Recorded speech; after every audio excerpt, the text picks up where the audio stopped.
إن الحمد لله نحمده ونستعينه ونستغفره ونؤمن به ونتوكل عليه ونعوذ بالله من شرور أنفسنا ومن سيئات أعمالنا من يهده الله فلا مضل له ومن يضلله فلا هادي له وأشهد أن لا إله إلا الله وحده لا شريك له وأشهد أن محمدًا عبده ورسوله أما بعد فإن خير الحديث كتاب الله وخير الهدي هدي محمد صلى الله عليه وسلم وشر الأمور محدثاتها وكل محدثة بدعة وكل ضلالة في النار. أعوذ بالله من الشيطان الرجيم. بسم الله الرحمن الرحيم. قاف والقرآن المجيد بل عجبوا أن جاءهم منذر منهم فقال الكافرون هذا شيء عجيب أئذا متنا وكنا ترابا ذلك رجع بعيد قد علمنا ما تنقص الأرض منهم وعندنا كتاب حفيظ بل كذبوا بالحق لما جاءهم فهم في أمر مريج أفلم ينظروا إلى السماء فوقهم كيف بنيناها وزيناها وما لها من فروج. وقال الله تبارك وتعالى في كلامه المجيد. بسم الله الرحمن الرحيم. يا أيها الذين آمنوا اتقوا الله حق تقاته ولا تموتن إلا وأنتم مسلمون. يا أيها الناس اتقوا ربكم الذي خلقكم من نفس واحدة وخلق منها زوجها وبث منهما رجالا كثيرا ونساء واتقوا الله الذي تساءلون به والأرحام إن الله كان عليكم رقيبا. يا أيها الذين آمنوا اتقوا الله وقولوا قولا سديدا يصلح لكم أعمالكم ويغفر لكم ذنوبكم ومن يطع الله ورسوله فقد فاز فوزا عظيما. وقال الله تبارك وتعالى في موضع آخر. وإذا حييتم بتحية فحيوا بأحسن منها أو ردوها. وقال النبي صلى الله عليه وسلم في الحديث عن أبي هريرة رضي الله تعالى عنه قال سمعت رسول الله صلى الله عليه وسلم يقول حق المسلم على المسلم 5: رد السلام وإعادة المريض واتباع الجنائز وإجابة الدعوة وتشميت الآتش. متفق علیہ. برادران اسلام، سامعین و سامعات،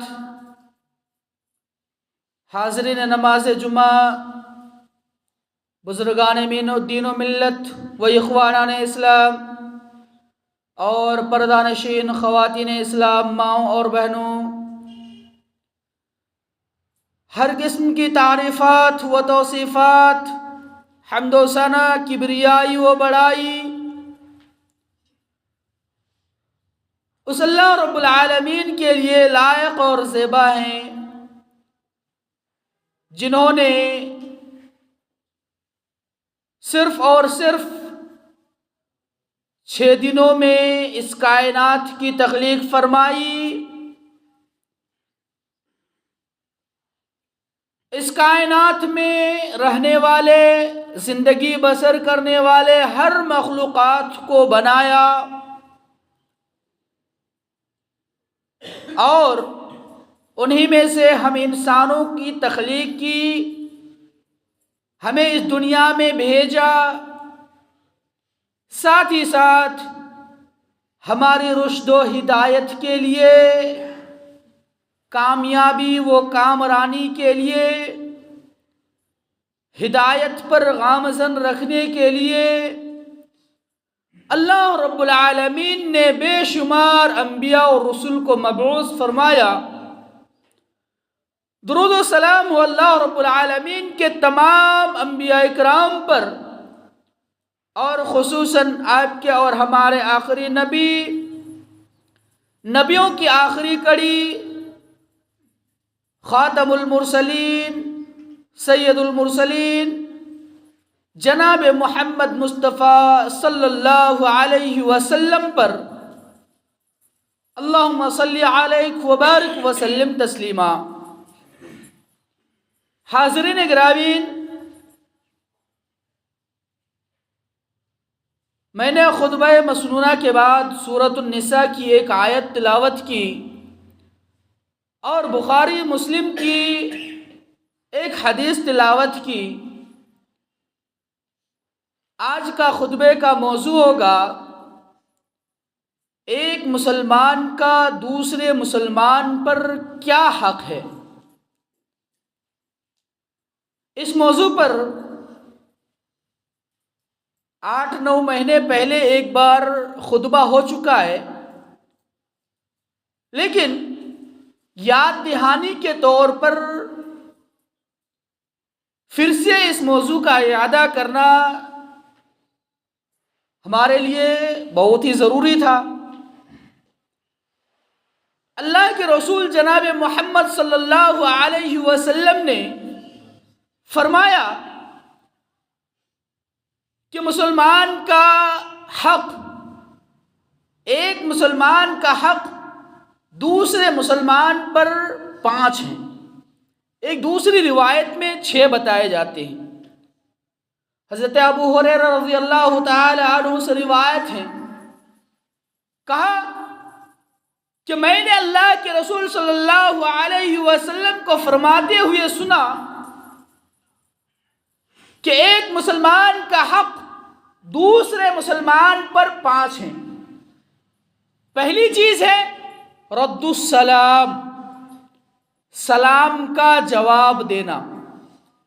دوسری چیز ہے وعیادۃ المریض، جب کوئی آدمی بیمار ہو جائے، کوئی ہمسایہ، کوئی پڑوسی، کوئی دوست، کوئی احباب بیمار ہو جائے تو اس کی عیادت کرنا۔ تیسری چیز واتباع الجنائز، جب اپنے معاشرے میں اپنے رشتہ داروں میں سے یا اپنے مومن بھائیوں میں سے کسی کا انتقال ہو جائے تو ان کے جنازے کے پیچھے چلنا، یعنی ان کے جنازے سے لے کر ان کے جتنے بھی تدفین ہے، اسی طرح کفن دفن جتنے بھی چیزیں ہیں، ان ساری چیزوں میں شریک ہونا۔ چوتھی چیز ہے اجابت الدعوہ، جب کوئی آپ کو دعوت دے، کسی شرعی مسائل میں ہو یا پھر شریعت کے لحاظ کو، شریعت کے حدود کو لحاظ میں رکھتے ہوئے آپ کو جب کوئی دعوت دے، اس دعوت میں شریک ہونا، اس دعوت کو قبول کرنا۔ 5ویں چیز ہے وتشمیت العاطش۔ تشمیت العاطش کیا ہے؟ جب ایک مومن بندے کو چھینک آئے اور اس چھینک کے آنے کی وجہ سے وہ الحمدللہ کہے تو اس کے جواب دینا۔ یہ 5 چیزیں مسلمانوں کا حق ہے ایک مسلمان کا دوسرے مسلمان پر۔ آئیے ذرا ہم اس کی تفصیل دیکھتے ہیں. سب سے پہلی چیز کیا بیان کی گئی؟ رد السلام، یعنی سلام کا جواب دینا. سلام کیا ہے اسلام میں؟ اللہ تبارک و تعالیٰ نے قرآن مجید کے اندر ارشاد فرمایا، جب تم میں سے کسی دوسرے بھائی کو، جب تم مسلمانوں میں سے کوئی ایک مسلمان، کوئی ایک مومن کسی دوسرے بھائی کو، دوسرے مسلمان کو سلام کرے تو ان کو اچھے انداز میں سلام کرے، اور جب ان کا جواب دیا جائے فَحَيُّ بِأَحْسَنَ مِنْهَا، تو ان کا جواب بھی اچھے انداز میں دیا جائے، اور رُدُّوهَا، یا پھر جتنا انہوں نے سلام کیا اتنا ہی دیا جائے. اچھے انداز میں سلام کا جواب دینے کا مطلب کیا ہے؟ اچھے انداز میں سلام کے جواب دینے کا مطلب یہ ہے کہ اگر کوئی انسان کسی کو صرف اور صرف پہلے کلمات کہے السلام علیکم، تو جو جواب دے گا اسے چاہیے کہ وہ اچھے انداز میں وعلیکم السلام ورحمۃ اللہ وبرکاتہ پورا کا پورا جواب دے، یا پھر اگر صرف اور صرف وعلیکم السلام کہہ دیا تو بھی ان کا حق ادا ہو جائے گا. اب بیان کریں گے کہ جو یہ سلام کا صحیح اور اچھے طریقے سے جواب دیتا ہے اس کی کیا فضیلت ہے، اور جو کوئی صرف اور صرف پہلے کلمات کو لوگوں کے سامنے پیش کرتا ہے اور ان کا جواب دیتا ہے تو ان کی کیا فضیلت ہے. وہ حدیث مشہور ہے، ہم جانتے ہیں، معروف ہے وہ حدیث. اللہ کے رسول صلی اللہ علیہ وسلم کی مجلس میں ایک آدمی آتا ہے اور سلام کرتا ہے السلام علیکم، پھر جا کر ایک کونے پر بیٹھ جاتا ہے. ایک دوسرا آدمی تھوڑی دیر کے بعد آتا ہے اور کہتا ہے السلام علیکم ورحمۃ اللہ، پھر وہ جا کر ایک جگہ بیٹھ جاتا ہے. پھر تیسرا آدمی آتا ہے اور کہتا ہے السلام علیکم ورحمۃ اللہ وبرکاتہ. آپ صلی اللہ علیہ وسلم نے تینوں کے متعلق بیان کیا، وہ شخص جو پہلے آیا اور صرف السلام علیکم کہا ان کے لیے 10 نیکیاں لکھی گئی. دوسرا آدمی جو السلام علیکم ورحمۃ اللہ کہتا ہے ان کے لیے 20 نیکیاں لکھی گئی. اور تیسرا آدمی جو اچھے انداز میں مکمل سلام کرتا ہے، اچھے طریقے سے سلام کا جواب دیتا ہے، سلام کرتا ہے، تو ان کے لیے 30 نیکیاں لکھی جاتی ہیں. اب ذرا سوچئے کہ ہم صبح سے لے کر جب تک سوتے نہیں ہیں، شام تک، رات تک کتنے لوگوں سے ملتے ہیں، اور اگر ہر ایک کو سلام کیا جائے تو ہماری کتنی نیکیاں بنا محنت کے، بنا کسی کام کے اللہ رب العالمین ہمارے نام اعمال میں لکھ دے گا. اور یاد رکھیے سب سے اچھا انسان دنیا میں وہ ہے جن کے نام اعمال میں زیادہ سے زیادہ نیکیاں ہو اور زیادہ سے زیادہ استغفار ہو. سب سے کامل مومن وہ ہوگا، سب سے اچھا انسان وہ ہوگا. اسی طرح رسول اللہ صلی اللہ علیہ وسلم نے کہا کہ جو ایک انسان دوسرے انسان کو سلام کرتا ہے اس سے کیا فائدہ ہوتا ہے؟ ایک تو ان کے گناہ کی بخشش ہوتی ہے، دوسرا ان کے نیکیاں لکھی جاتی ہے. اسی لیے اللہ کے رسول صلی اللہ علیہ وسلم نے اس کی فضیلت کو اجاگر کرتے ہوئے کہا لا تدخلوا الجنہ، تم جنت میں داخل نہیں ہو سکتے یہاں تک کہ ایمان لے آؤ. یعنی اگر کوئی بندہ ایمان لے کر آتا ہے، ایمان والا بنتا ہے، اللہ اور اس کے رسول پر، ان کے ملائکہ پر، کتابوں پر، جتنے بھی چیزیں ہیں ان تمام چیزوں پر ایمان لاتا ہے، تب جا کر وہ جنت میں داخل ہوگا. اب ایمان والوں کے متعلق فرمایا وَلَا تُؤْمِنُوا، اور تم اس وقت تک کامل مومن اور کامل ایمان والا نہیں ہو سکتے حَتَّى تَحَابُّوا، یہاں تک کہ تم آپس میں ایک دوسرے مومن سے محبت کرنے لگو.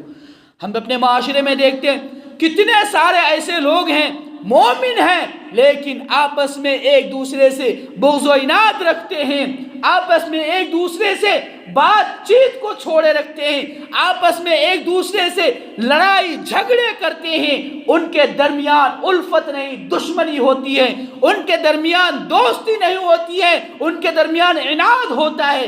یہ مومن کی نشانی نہیں ہے. مومن کی صفات یہ ہے کہ ایک دوسرے سے، ایک مومن بندہ دوسرے مومن بندے سے محبت کرے۔ پھر آپ صلی اللہ علیہ وسلم نے فرمایا الا ادلکم علی شیء، کیا میں تمہیں ایک ایسی چیز کے بارے میں نہ بتاؤں جس سے کہ اللہ رب العالمین کے دوسرے بندے سے تم محبت کرنے لگو؟ کہا کہ اذا فعلمتموہ، جب تم وہ جان لو، جب تمہیں معلوم ہو جائے، جب تم کسی دوسرے سے ملو تو کیا کرو؟ افشوا السلام بینکم، ایک دوسرے کے درمیان سلام کو عام کرو، ایک دوسرے کے درمیان ایک دوسرے سے سلام کیا کرو۔ ہمارا حال کیا ہے؟ پورے دن میں اگر کسی ایک انسان سے ہم ایک مرتبہ ملتے ہیں تو پہلی مرتبہ جب ملے تبھی اس وقت ہی ہم کیا کرتے ہیں؟ سلام کرتے ہیں، اس کے بعد یوں ہی ٹال دیتے ہیں۔ صحابہ اکرام رضوان اللہ علیہم اجمعین کا حال دیکھیے، جب صحابہ اکرام رضوان اللہ علیہم اجمعین چلتے تھے راستے میں، کہیں قافلے کی شکل میں ہو یا پھر جنگ و جدال کے لیے کہیں سفر کر رہا ہو، آپ صلی اللہ علیہ وسلم کے ساتھ صحابہ اکرام رضوان اللہ علیہم اجمعین چلتے ہیں، اگر راستے میں کوئی دیوار حائل ہو جائے اور دیوار کے بعد جا کر پھر ایک دوسرے سے ملاقات ہوتی تھی تو سلام کرتے تھے۔ راستے میں درخت آ گیا، درخت کے بعد جا کر پھر ایک دوسرے سے ملاقات ہو گئی، پھر صحابہ اکرام رضوان اللہ علیہم اجمعین سلام کیا کرتے تھے۔ گویا کہ سلام کو عام کرنا چاہیے۔ حدیث رسول دیکھیے، آپ صلی اللہ علیہ وسلم نے فرمایا افشوا السلام واطعموا الطعام، سلام کو عام کرو، بھوکے کو کھانا کھلاؤ، محتاجوں کو کھانا کھلاؤ، اور لوگوں کے درمیان صلہ رحمی کرو، قطع رحمی مت کرو۔ تدخل الجنت بسلام، تم کیا کرو گے؟ سلامتی کے ساتھ جنت میں داخل ہو جاؤ گے، جنت میں داخل ہو جاؤ گے۔ ایک دوسری حدیث دیکھتے ہیں، اذا لقی احدکم اخاہ، جب تم میں سے اپنے کسی دوسرے بھائی سے تمہاری ملاقات ہو تو ان پر کیا کرو؟ سلام کرو۔ فإن حالت بینہما، اگر وہ تم دونوں کے درمیان درخت حائل ہو جائے، دیوار حائل ہو جائے، یا پھر حجر پتھر حائل ہو جائے، جب تم دوسری مرتبہ ملو تو ان سے کیا کرو؟ سلام کرو، سلام کرے۔ اگر جتنی مرتبہ آپ سلام کرتے ہیں، جتنی مرتبہ دن میں سلام کرتے ہیں، گویا کہ اچھے انداز میں اگر سلام کرتے ہیں، اللہ رب العالمین آپ کے نامہ اعمال میں 30 نیکیاں لکھتے ہیں۔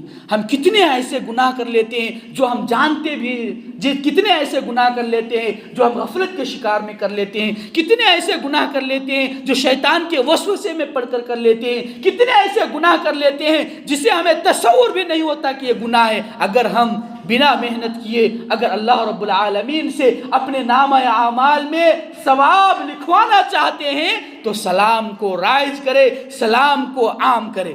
اسی طرح اذا قعد احدکم، جب تم میں سے کوئی آدمی مجلس میں آئے، مجلس میں بیٹھے تو سلام کر کے بیٹھے۔ وَإِذَا قَامَ، اور جب کھڑا ہو مجلس سے جانے کا ارادہ رکھتا ہو یا پھر مجلس ختم ہو گئی ہو تو اس وقت بھی کیا کرے؟ سلام کرے۔ یہ سلام کے متعلق چند چیزیں تھی۔ اب اس کے بعد کی جو باتیں بتائی گئی تھی، دوسری چیز وہ کیا تھی؟ اللہ کے رسول صلی اللہ علیہ وسلم نے فرمایا پہلی چیز رد السلام، سلام کا جواب دو۔ دوسری چیز کیا؟ دوسری چیز عیادت المریض، مریض کی عیادت۔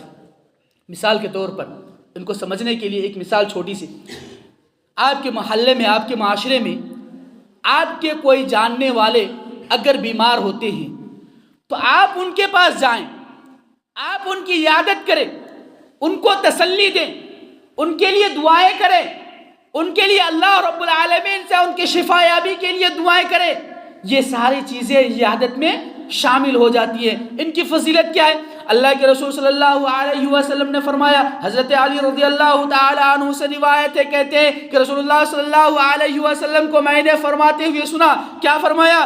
ما من مسلم، تم میں سے کوئی بھی مسلمان جب صبح کے وقت کسی دوسرے مسلمان بھائی کی عیادت کے لیے جاتا ہے،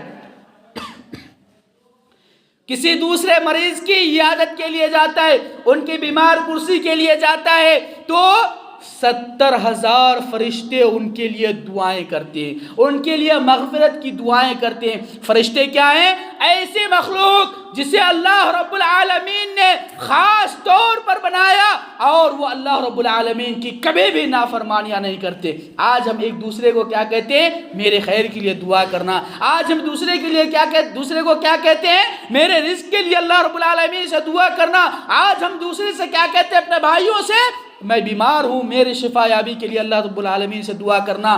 اللہ تبارک و تعالی ایسے لوگوں کی جو کہ ایک بیمار کی عیادت کرتا ہے، فرشتوں سے دعا کرواتا ہے، اور فرشتوں کی دعائیں اللہ رب العالمین ناقابل قبول نہیں کرتا، انہیں یہ دعائیں قبول کرتا ہے. اور اگر فرشتوں کی دعائیں ہمارے ساتھ لگ گئی، اگر ہم فرشتوں کے دعاؤں کے مستحق ہو گئے تو دنیا میں بھی سرفراز ہو جائیں گے، کامیاب و کامران ہو جائیں گے، اخروی زندگی میں بھی ہم کامیابی سے نوازے جائیں گے. اسی طرح کہا اللہ کے رسول صلی اللہ علیہ وسلم نے وَإِنْ عَادَهُ عَشِيَّةً، اگر کوئی انسان شام کے وقت کسی دوسرے مسلمان بھائی کی عیادت کرتا ہے جو کہ بیمار ہو، تو صبح تک اللہ رب العالمین، صبح تک اللہ تبارک و تعالیٰ کے فرشتے ان کے لیے کیا کرتے ہیں؟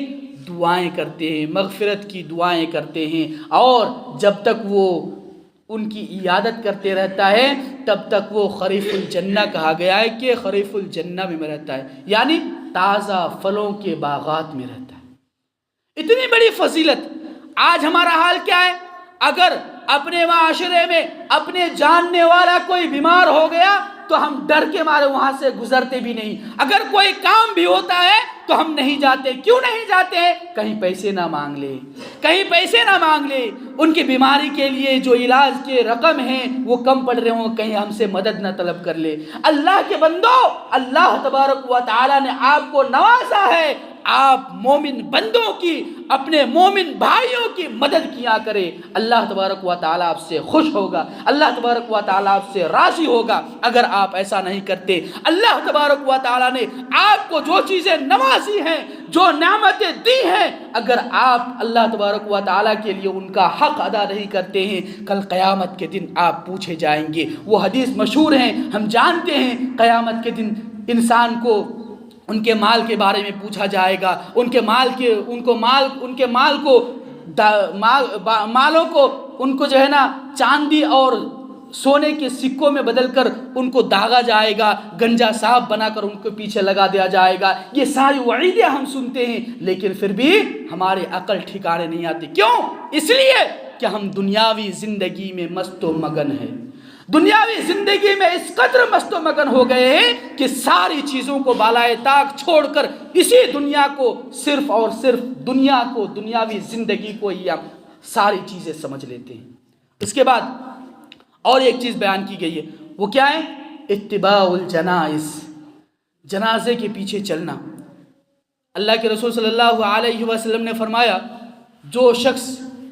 جس شخص میں ایک دن میں 5 چیزیں آ جائیں اور وہ 5 کام کر لے تو وہ اہل جنت میں سے ہو جائے گا. پہلی چیز کیا ہے؟ مریض کی عیادت. اگر کوئی انسان صبح اٹھا اور ان کو معلوم ہوا کوئی فلاں شخص بیمار ہے، ان کی عیادت کر لیا. دوسری چیز یہ ہے، معلوم ہوا کہیں فلاں جگہ کسی کا انتقال ہوا، ان کے جنازے میں شریک ہو گیا، دوسری چیز ہوگی. تیسری چیز یہ ہے کہ دن کا روزہ رکھا، نفلی روزہ. اس کے بعد چوتھی چیز یہ ہے کہ جمعہ کی نماز کے لیے گیا. اور 5ویں چیز یہ ہے کہ اگر کوئی انسان غلام ہو تو انہیں آزاد کر دیا. اللہ رب العالمین کے رسول صلی اللہ علیہ وسلم نے فرمایا کہ ان 5 چیزوں کو اگر کوئی انسان ایک دن میں انجام دے لیتا ہے تو وہ اہل جنت میں سے ہو جاتا ہے. ایک وہ حدیث دیکھیے جس میں اللہ کے رسول صلی اللہ علیہ وسلم مجمع میں بیٹھے تھے.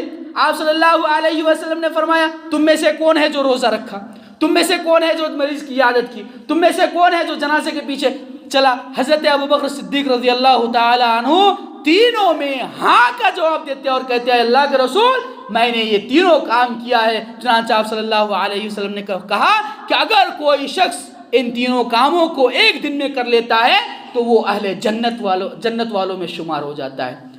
کتنا آسان سا عمل ہے. ہم نفلی روزے رکھتے ہیں، بعض لوگ بہت سارے ایسے روزے رکھتے ہیں جو کہ اللہ کے رسول صلی اللہ علیہ وسلم نے اللہ کے رسول صلی اللہ علیہ وسلم سے ثابت نہیں ہے، لیکن اللہ کے رسول صلی اللہ علیہ وسلم سے جو یوم الاثنین، جو سوموار اور جمعرات کا روزہ ہے، یہ روزے رکھے۔ اگر وہ بھی نہیں رکھ سکتے ہیں تو مہینے میں نفلی روزے 1-2 رکھ لیجئے، اس سے کیا ہوگا؟ ہمارے نفس کا تزکیہ ہوگا۔ تو جنازے کے پیچھے چلنے کے متعلق یہ فضیلت ہے۔ دوسری یہ کہ اگر کوئی انسان کا انتقال ہو جاتا ہے اور آپ اس جنازے کے پیچھے، یعنی جنازہ اٹھنے سے لے کر ان کے تدفین تک وہاں موجود رہتے ہیں، تو ان کی 2 فضیلتیں ہیں۔